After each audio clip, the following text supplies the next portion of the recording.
Allez, on démarre le cours de la paracha de la semaine Pinchas, Lelou Nishmat Natan Avram Fidusim Ben Yosef Berina. Donc nous revoilà à la Yonigog, voilà, Stamper à Natania, après 2 cours que j'ai fait donc dans le 5e, Paris 5e, où c'était très sympathique. Et je salue d'ailleurs Rudy et Alan. Alors, maintenant tout le monde va à Baruch Hashem faire la même paracha cette semaine. Tout le monde va faire Pinchas, puisque en roule, ils ont rattrapé, on a fait Balak et on a fait Choukat et Balak en même temps. Ce qui fait que tout le monde fait Pinchas maintenant. Alors, Pinchas est marqué Pinchas ben Eleazar ben Aaron à Cohen. On sait que Pinchas, qu'est-ce qu'il a fait? Il a fait quelque chose d'assez incroyable. Il y a eu effectivement à la fin de la paracha Balak, on voit qu'il y a eu effectivement encore un épisode assez dramatique du Ham Israël, puisque un chef de tribu, on va avoir le nom là dans la paracha, qui s'appelle Zimri, un chef de tribu a fait devant tout le monde voilà, quelque chose qu'il fallait pas faire. Il a pris une Midianite et devant tout le monde, il a montré que voilà, on peut se mélanger avec les autres peuples. Alors que bien entendu, il ne faut pas le faire. C'est une provocation, ça a fait quelque chose de très très très grave dans le ciel, et personne ne l'a vu à part Pinchas. Pinchas, il a vu que c'était quelque chose de très très grave qu'il y a eu dans le ciel. Hachem était très très en colère, il fallait vite arrêter ça. Personne ne prenait de décision. Même Moshe Rabbeinu, il n'a pas pris de décision, il n'osait pas faire quoi que ce soit. On le comprend, je vous ai dit, il avait été affaibli à la parachat Choukat. Depuis, il était faible. Il n'osait plus prendre de décisions voilà, importantes. Il n'avait plus la force d'Hachem avec lui. Pinchas, il a eu à ce moment-là. Et c'est là qu'il a pris le javelot et il a percé, effectivement, on sait bien, Zimri et la Midianite Cosbi. Comment ça s'appelle Midianite Cosbi, c'est ça, Batsour. Voilà. Pour arrêter la Magefa. Et ça s'est arrêté tout de suite. Tout de suite, dans le ciel, hop, ça c'est quelque chose qui allait mieux. Ça veut dire que c'était ça qu'il fallait faire. C'était pas évident ce qu'il a fait. D'autant plus que nous, on lit cette paracha, on va lire cette paracha Shabbat comme si de rien n'était. Voilà. Alors que non, pas du tout. Il faut savoir que quand il y a eu cet acte-là, qui est dans la Torah, c'est un acte de bravoure. Alors c'est vrai que c'est pas évident parce que il n'y a qu'un Sanhédrin qui peut donner la possibilité de faire un acte de mort, sauf que c'est quand c'est une vengeance. Et là, dans ce cas-là, c'était une vengeance, mais c'était un peu, c'était pas évident à comprendre. Il n'y a que Pinchas qui a compris la situation, que c'était un acte de vengeance, que c'était vraiment les Shem Shemaim qu'il fallait le faire. C'était pas évident. Mais c'est vrai que sinon, on ne peut pas se permettre de tuer comme ça, on n'a pas le droit. Même à Sanhédrin, c'est très compliqué pour qu'il il donne un acte une condamnation de meurtre. Même là, c'est très compliqué pour qu'un Sanhédrin accepte une condamnation de meurtre. Mais là, en plus de ça, Pinchas, il n'a pas tué n'importe qui. Il a tué un Raché Israël qui était très très connu. Zimri de la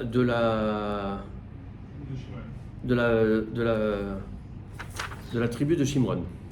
Alors c'est vrai que il y a eu presque un soulèvement, hein. On ne le voit pas dans la paracha, il y a eu presque un soulèvement où le peuple d'Israël s'est soulevé, voulait presque tuer Pinchas. C'est Moshe Rabbeinu qui a dû le défendre, a dû faire comprendre, mais regardez, la Magefa s'est arrêtée. Parce qu'il y a eu une Magefa suite à cette provocation de Zimri. La Magefa s'est arrêtée. Ça veut dire que Hachem, il était d'accord de ça. Ça veut dire que c'était les Shem Shamayim. Non, le peuple, il n'était pas d'accord. Il a dit, mais attends, mais qui c'est celui-là, ce Pinchas? Comment il peut se permettre de faire ça? Lui qui vient d'une ascendance qui est pas pure. Pourquoi? Parce que son père, c'était qui? Éléazar. Éléazar, c'est qui? Le fils d'Aaron. C'est un Cohen. Sauf que Pinchas n'était pas... Pinchas ben Éléazar. Éléazar, c'était un Cohen. Non, mais c'est parce que les Cohenotes, Aaron, c'est 10. Hein? Là, j'en ai 10. Voilà, il y a eu ça. Mais c'est surtout, en fait, l'histoire, c'est quoi? C'est que Éléazar s'est marié. Ah, voilà les pizzas qui arrivent. Ouais, ça me manquait, ça, hein, d'ailleurs, parce qu'il n'y avait pas de pizza dans le 5e. Ouais. Éléazar, il était marié avec une fille de Yitro. C'est ça l'histoire. Il était marié avec une fille de Yitro. Cohen Midian.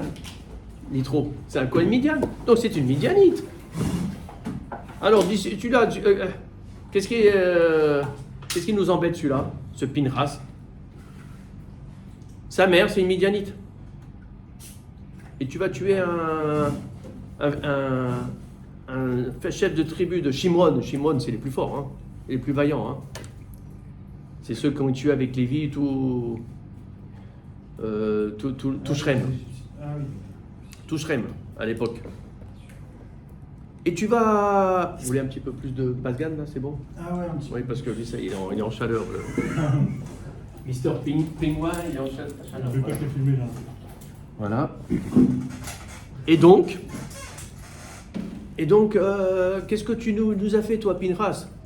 Toi, ta mère, elle est midianite. Alors, elle était, bon, toute une histoire, etc. Qu'est-ce qu'elle nous dit, la Torah? Et qu'est-ce qu'il nous dit, Hachem? Vaïdaber Hachem, ça commence par ça. Vaïdaber Hachem, El Moshe, il est mort. Et Hachem a dit à Moshe en disant, Pinchas, Ben Éléazar, Ben Aaron à Cohen. Ça veut dire, vous inquiétez pas. Ne regardez pas, c'est la mère de qui, c'est le père de qui. Pinchas, son père, c'est bien Éléazar, et son grand-père, c'est bien Aaron à Cohen. Donc, il n'y a pas de problème. C'est vrai que, par rapport, effectivement, à ce qu'avait dit à l'époque Hachem, à savoir que toi, Aaron, et tes fils, vous serez Cohen. Donc, du coup, Éléazar, Pinchas qui était né, il n'était pas Cohen. Là, la Torah, dès le début, là, nous dit cette fois-ci, ne vous inquiétez pas, Pinchas, c'est un Cohen. Il va recevoir la Keuna. Le fait qu'il a dit Pinchas ben Yazar ben Aaron à Cohen, grâce à sa bravoure, il a récupéré la Keuna, qu'il n'avait pas à l'origine. Et ne dites pas que sa mère, c'est une Midianite, etc. Ça ne vous concerne pas. Ça, c'est les trucs d'Hachem. D'accord? Ok, c'est compris? Voilà, donc, alors il y a un deuxième truc aussi, c'est que vous savez que dans la montée, il y a un mot qui, à chaque fois qu'on arrive à cette paracha, c'est tout de suite, il y a un problème, le vav, il est cassé en deux, le Sefer, il n'est pas soudé. Donc, c'est marqué, la reine est mort. Alors Hachem, il dit, la reine est mort, Ineni noten lo et beriti shalom. Donc non seulement c'est un acte de bravoure qu'il a fait Pinchas, mais voilà. Qu'est-ce qu'il nous dit Hachem? Il nous dit, en plus de ça, je lui donne une alliance de paix. Donc ça veut dire c'est le top. Il n'y a pas mieux que le shalom. Sauf que le shalom, il est écrit avec un vav, et ce vav, il est cassé. Il est coupé. Et quand on arrive là, tout de suite, eh ben voilà, on va dire, le vav, il est coupé, et c'est le contraire. C'est-à-dire, si le vav, il n'est pas coupé, il est normal, le Sefer Torah, il n'est pas soudé. Alors que les gens, quand ils voient ça, ils disent, il y a une faute là, le vav, il est coupé en deux, il n'est pas soudé. Non, non. Le shalom s'écrit comme ça, toujours. Hein. En général, c'est le samedi soir. Et samedi soir, nous, à Paris, c'était la même chose. Le premier qui est monté, c'est un Cohen. Il y a un problème là. Rav. Et le Rav l'expliquait, etc. Alors, c'est quoi l'explication? Pourquoi le shalom, le vav est coupé en deux? En fait, si le vav est coupé en deux, ça veut dire qu'il n'y a pas de vav. Il y a le vav, mais il est comme si il n'existait pas. Ça devient shalem. Parce que l'acte qu'a fait Pinchas, c'était un acte entier. Shalem, ça veut dire entier. Donc c'est vraiment un acte de bravoure, vraiment un acte entier qu'il a fait. Et c'est ça qui est important. Pour être au niveau de Pinchas, il fallait qu'il soit entier, Pinchas. Il n'y a que Pinchas qui a pu être à ce niveau-là, qui a compris que c'était Minashamayim qu'il fallait faire comme ça. Maintenant, il faut être à ce niveau-là. Attention, hein. On ne dit pas qu'on a le droit d'exécuter une personne, même pour une vengeance, etc. Lui, il était à un niveau où il était Shalem. Et un niveau où il avait vu tout de suite ce qui se passait en haut, et il était à un niveau en connexion avec Hachem. Même Moshe Rabbeinu, il n'était pas à ce niveau-là, à ce moment-là, on a vu. Maintenant, pourquoi dans le mot Shalem, il y a le Shalom, pourquoi ça? Pourquoi c'est ce Vav-là? Parce que plus tard, si Dieu veut, quand tu auras Mashiach, ce Shalem va se transformer en Shalom. Le Vav sera effectivement normal, et à ce moment-là, on sera dans le Shalom complet, Et Beriti, Shalom. Mais il faut attendre le Mashiach. Pour l'instant, si le Sefer Torah n'a pas le Vav coupé en deux, il n'est pas souple. Voilà. Alors maintenant, pourquoi? Il y a une question que pose le Rabbanim. L'histoire, elle se passe à la fin de la paracha de Balak de la semaine dernière. À la fin de la paracha de Balak, c'est marqué un homme de la tribu de Shimon a été avec une Midianite. Et devant tout le monde, il a fait un acte qu'il ne fallait pas faire. Il a provoqué. Il a fait quelque chose de très mauvais. Et du coup, il y a eu une Magefa, c'est marqué Vate Atsar à Magefa, Me'al Bene Israël. C'est la fin de la paracha. Et il y a eu Vaïyu Ametim Bamagefa, Arbaim Veisrim Alev, les 24 000 justement qu'on va retrouver chez Rabbi Akiva, on va voir ça après. Il y a eu 24 000 morts suite à ça de Magefa. Et juste après, Pinchas, il a compris qu'il fallait arrêter tout de suite ça pour que la Magefa s'arrête. Il a fait pour que la Magefa s'arrête, attention lui. Hein. Maintenant, la question que se pose les rabbinim, c'est pourquoi on nous parle d'un Ish Israël avec une Aïcha Midianite, et pourquoi en revanche après, dès que l'acte a été fait, on parle du nom Veshem Ish Israël Amouké Asheruka et Midianite Zimri Betsula. Là on le nomme. Pourquoi alors à la fin de la paracha Balak, quand il y a eu l'histoire, on ne le nomme pas? Et pourquoi là maintenant, la Torah elle nomme et dit voilà c'est lui, Zimri ben Salou. Parce qu'il n'est pas encore mort. Et alors? Et on lui a laissé le temps de faire Teshuvah, il a fait. C'est presque ça, oui. C'est bien. Le mot il a dit, comme il n'était pas mort, on lui a laissé le temps de faire des choses. En fait l'histoire c'est, ça c'est très beau. Il faut savoir que c'est marqué dans Bereshit, le début de Bereshit, hein, quand en fait il y a eu les animaux, Adam Arishon, voilà. Après à un moment donné, Hachem il dit à Adam Arishon, c'est marqué dans Bereshit, Vechol asher yikra lo Adam nefesh chaya hu shemo. C'est une phrase extraordinaire dans le début de la Torah, dans Bereshit. Une fois qu'il y a eu les 7 jours de création, après, la Torah, elle revient sur les jours de création, comment ça s'est passé, etc. Et elle dit, voilà, il y a Adam Arishon qui était là, devant toutes les créatures, devant, ça veut dire tous les animaux. Hachem, il lui a dit, tu vas donner un nom à chaque animal. Et le nom que tu vas donner, ce sera son nom. Ça veut dire quoi, ça? Vechol asher yikra lo Adam nefesh chaya. Et tout ce que tu vas appeler pour chaque... comment dire, Nefesh Raya, pour chaque être vivant, ou Shemo, ce sera son nom. Hachem, il nous dit, dès le début de la Torah, je vais te donner la possibilité de faire quelque chose. Tu vas nommer.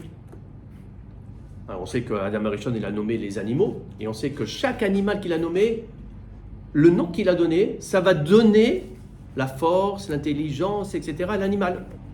Chaque animal, un lion, c'est Yaré. Grâce à ça, on a tout le pédigré, les midotes du lion. On sait ce qu'il fait par rapport à son nom. Un éléphant, c'est pile. En fonction de ça, on sait qu'il a une trompe et que c'est machin et tout ça. Parce que le nom, il le dit. Il dit tout ça. Ce que tu vas choisir dans ton nom, c'est exactement la même chose quand on va choisir, par exemple, le nom de ses enfants. On choisit le nom de ses enfants. Hachem, il nous donne la possibilité de choisir le nom de nos enfants. Sache que le nom que tu vas donner à ton enfant, ça va être son empreinte digitale, en quelque sorte. En fonction de ça, il va avoir un comportement qui va être par rapport au nom que tu vas donner à l'enfant. Alors bien sûr, c'est pas... On sait qu'on avait dit comment ça s'appelle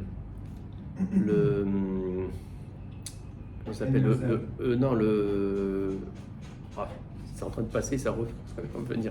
Ça va venir. Le signe astrologique. Non, quand on a comment dire, Ah, il crache. Ça va arriver.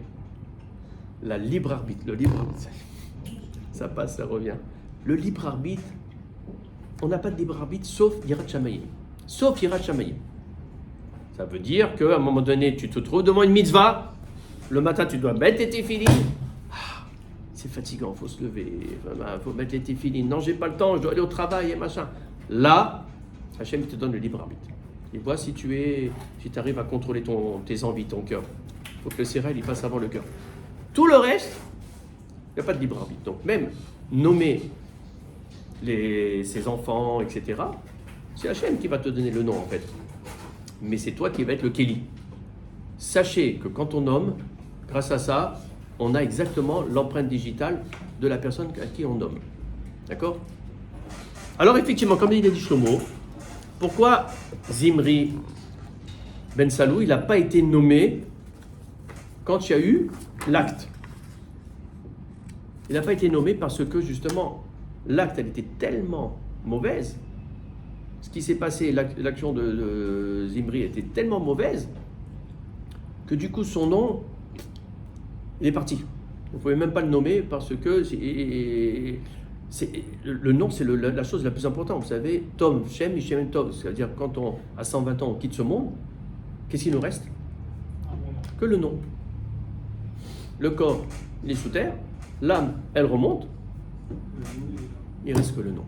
Et c'est grâce à ça que tu peux effectivement continuer à vivre, à rester, voilà. C'est de génération en génération, c'est le nom. C'est ce qu'on a, nous, depuis je ne sais pas combien de milliers d'années. Rabbi Shimon Bar Yochai, c'est Rabbi Shimon Bar Yochai. Et c'est son nom qui a été véhiculé, etc. Parce que grâce à tout ce qu'il a fait, etc. Bien qui va, etc.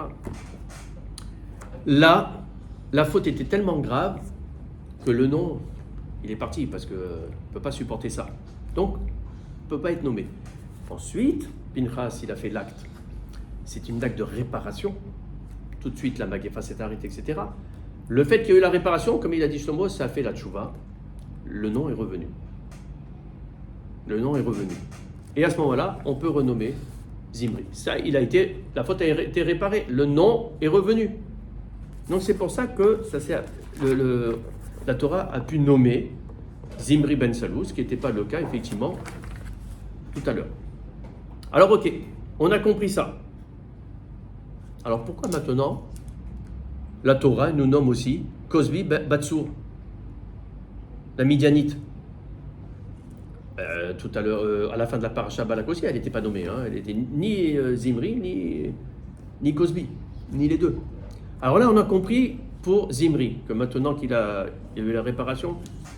Mais maintenant, la Midianite, qu'est-ce qu'on a besoin de savoir que c'est Cosbi Batsour, qui est une princesse. C'est une princesse des Midianites. Elle n'a pas pris n'importe qui, Cosbi. Pourquoi alors du coup la Torah, elle nous nomme Cosbi? C'est qu'il y a une raison. S'il y a quelque chose, on pouvait dire c'est une princesse de Midianite, et puis c'est tout. Voilà, qu'est-ce qu'on a? Alors, regardez, l'histoire, elle est très belle. Pourquoi ça veut dire pas Cosby? Cosbi, ah non, c'est le nom, ça je ne sais pas ce que ça veut dire. Batsour, Tsour, ça c'est le rocher. Cosbi, Comme ça. oui, ça c'est le nom Midianite. Mais pourquoi elle a été nommée par la Torah? Si elle a été nommée par la Torah, de même qu'on sait que c'est Zimri Ben Salou, donc on sait que c'était le chef des tribus de Shimon, etc. Bon, ça a été nommé parce qu'il a été réparé. Mais maintenant, Cosbi Batsour, pourquoi la Torah elle nous a dit que voilà, je vais vous dire qui c'était en fait cette Midianite qui a fauté avec. C'est qu'il y a une raison, c'est qu'il y a eu quelque chose. Ah oui, la raison elle est très belle. Je l'ai vu je crois que c'est Tzor Achayim. En fait, il faut savoir que Rabbi Akiva, justement, on va venir sur Rabbi Akiva.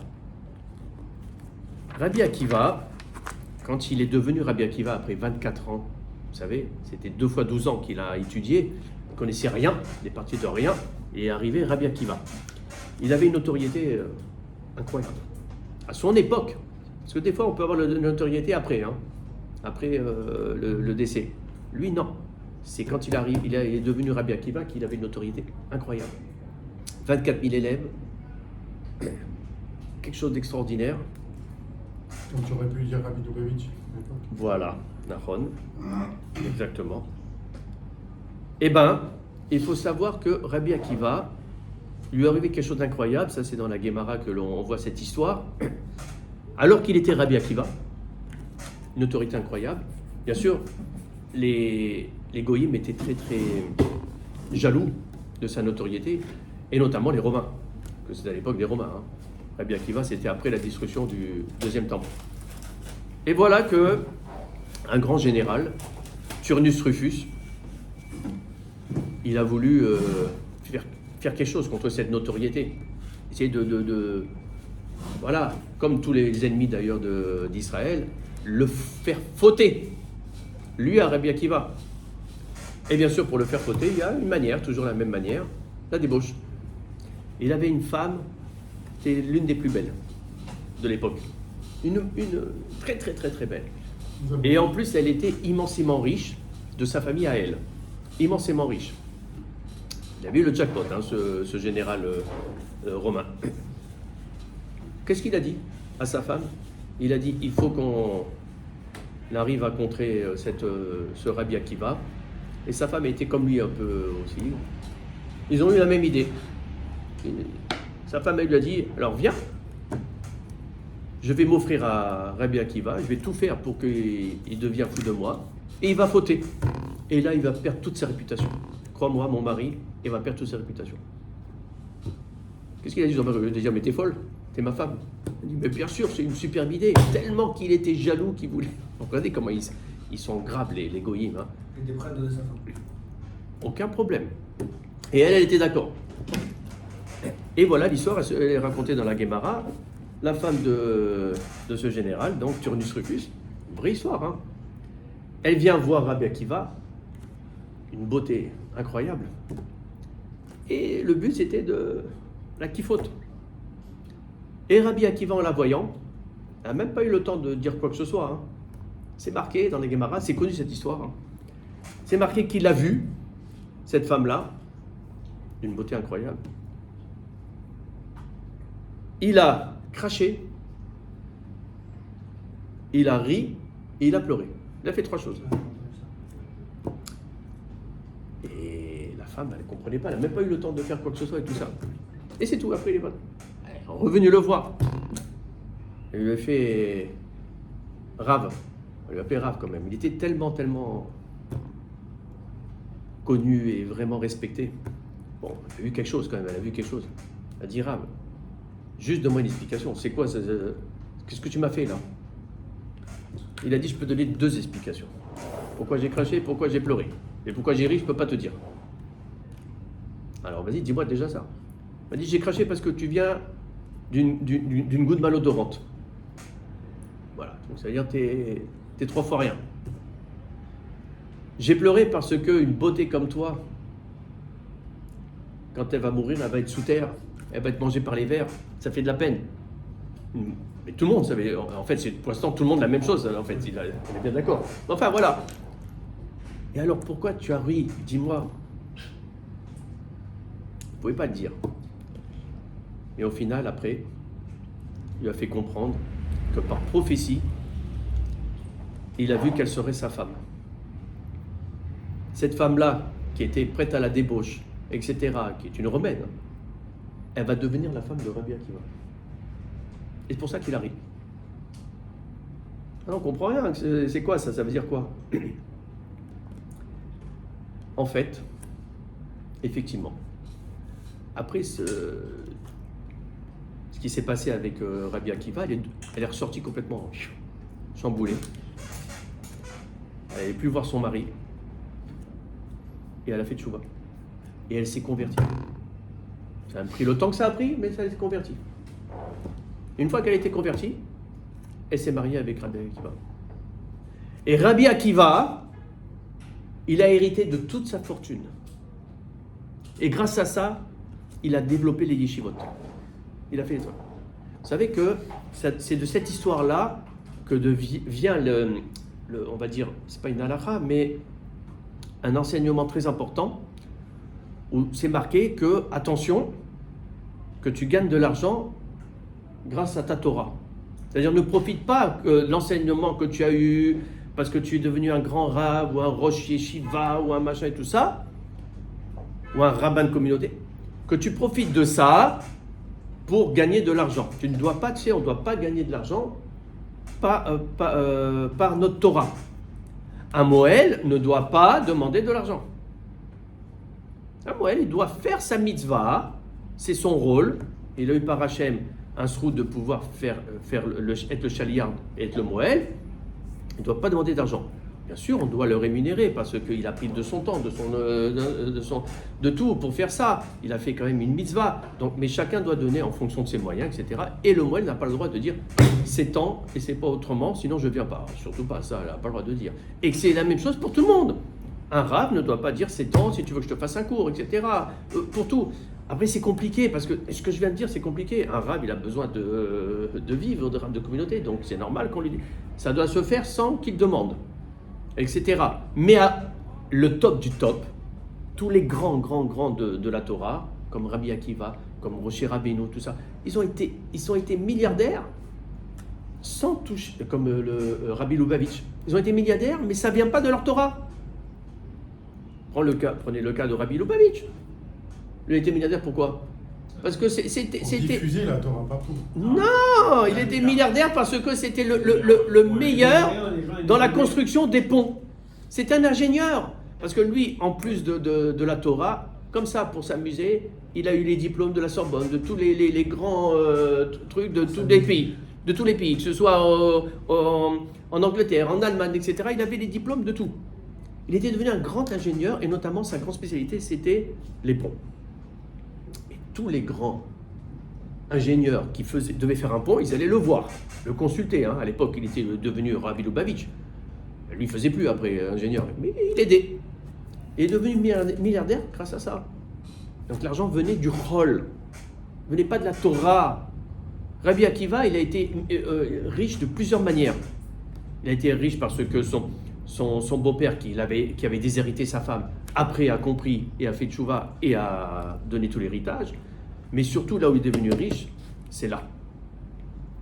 C'est là. Aussi, il a été riche aussi parce qu'il y a eu un trésor qui est venu d'un bateau. Alors, il se baladait sur la plage et un trésor qui arrive comme ça, d'un bateau qui a échoué il y a 5 ans, etc.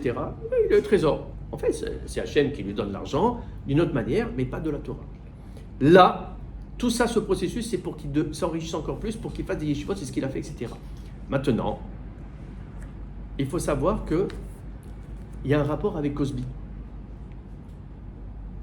Les rabbinim nous disent, cette femme-là, la femme donc du général, Turnus Rufus, c'était la réincarnation de Cosby. Batsour. C'est pour ça que c'est la raison pour laquelle la Torah a parlé de ça et a nommé cette Midianite. Si elle a nommé cette Midianite, c'est qu'il y a des raisons. En fait, elle avait une étincelle de pureté extraordinaire. Une seule étincelle, sur je ne sais pas combien de centaines d'étincelles de mauvais. Une étincelle, bon là c'est un peu compliqué, mais il faut comprendre, chacun a des étincelles, etc. Une étincelle de pureté. Cette étincelle de pureté, lors de la réincarnation, elle s'est développée. Et quand elle a fait effectivement tchouva et qu'elle s'est mariée avec Rabbi Akiva, elle est devenue quelque chose d'extraordinaire. Voilà pourquoi la Torah, elle a nommé Cosby Batsour. C'est elle qui... Alors il faut savoir que les 24 000 justement qui ont été tués à la fin de la paracha Balak qui se finit comme ça, c'est un lien avec les 24 000 aussi élèves de Rabbi Akiva qui ont été tués aussi par une maguefa, la même chose. Là aussi, le lien est revenu encore maintenant. On voit que ces deux histoires sont complètement liées. Tout est lié n'importe comment, c'est tellement incroyable tout ce qu'il y a dans la Torah. En fait, la Torah, elle est intemporelle. Sauf que nous, on ne comprend pas ça. Nous, on est dans un monde limité. On est limité par le temps, on est limité par l'espace, on est limité partout. Dans le Olam Haba, il n'y a pas de limite. Dans le Olam Haba, tu es dans le futur, dans le présent, dans le passé en même temps. Et la Torah, c'est exactement la même chose, elle est intemporelle. Il y a tout en même temps, le passé, le futur, le présent. Mashiach est déjà là dans la Torah.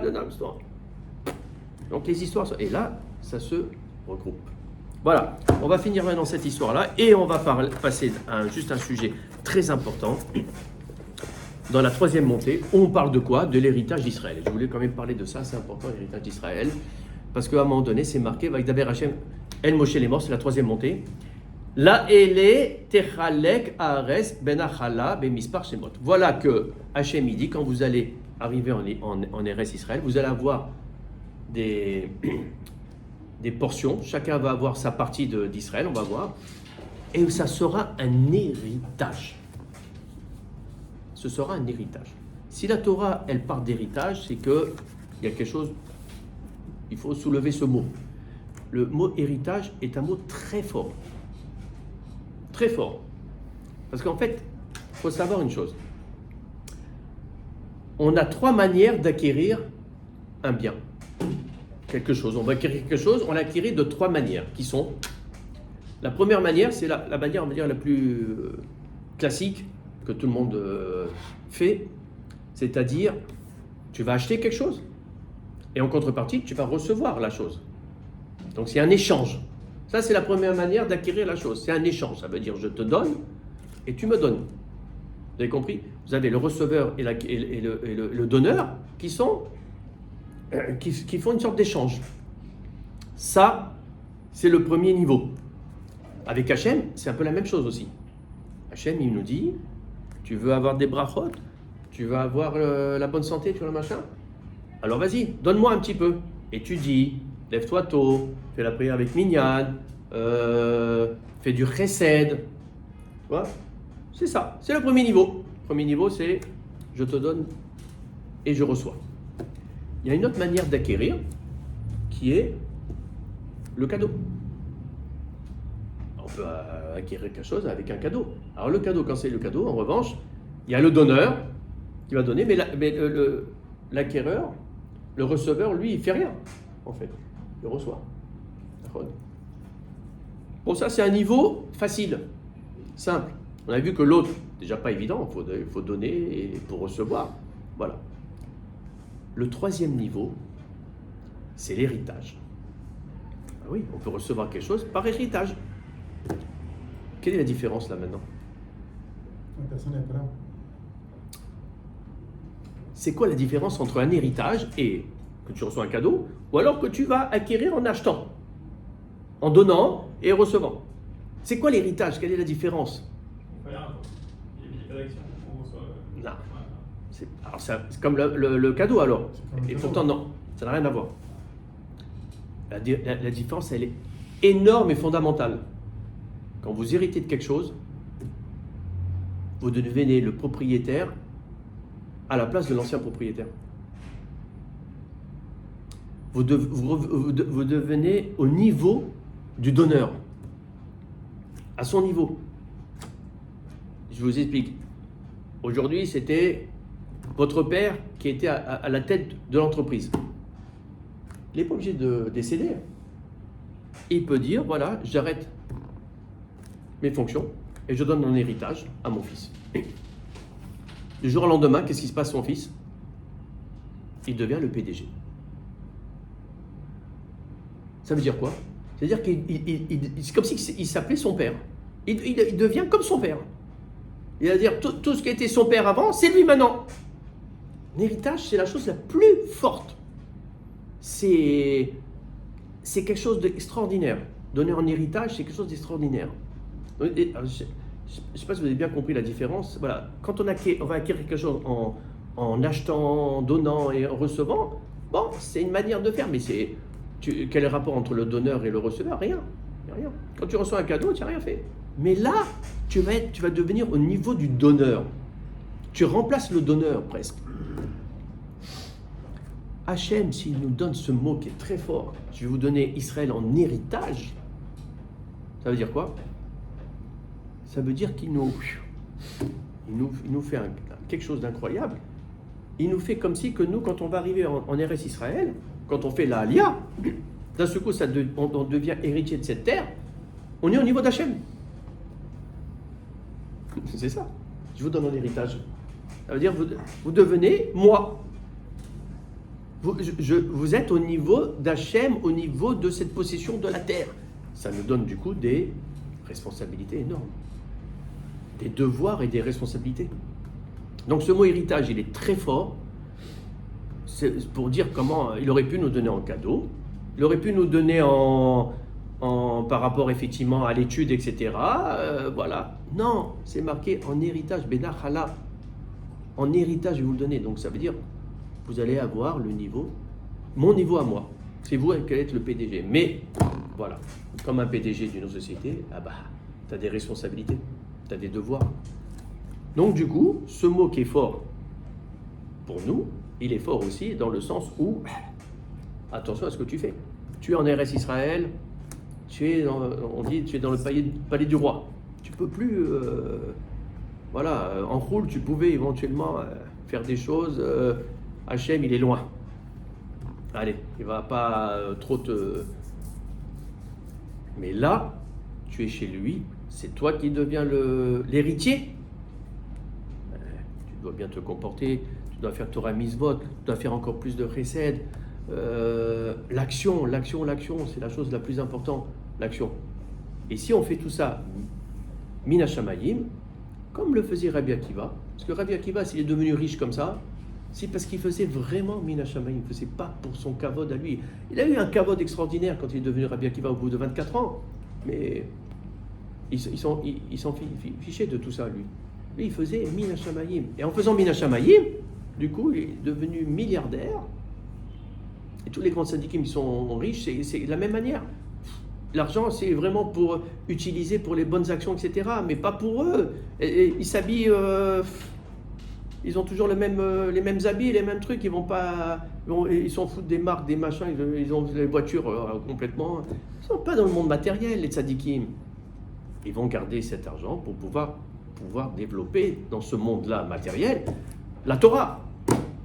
C'est exactement l'enseignement. Donc voilà. Rappelez-vous ce mot, nachalato, nachala, l'héritage. Quand on est en Israël, il faut qu'on soit digne d'Hachem et qu'on fasse vraiment les choses dans Torah et Mitzvot comme il faut, avec beaucoup de chesed. Et si Dieu veut, comme ça, le Mashiach il viendra. Bekarov, Amen. Amen.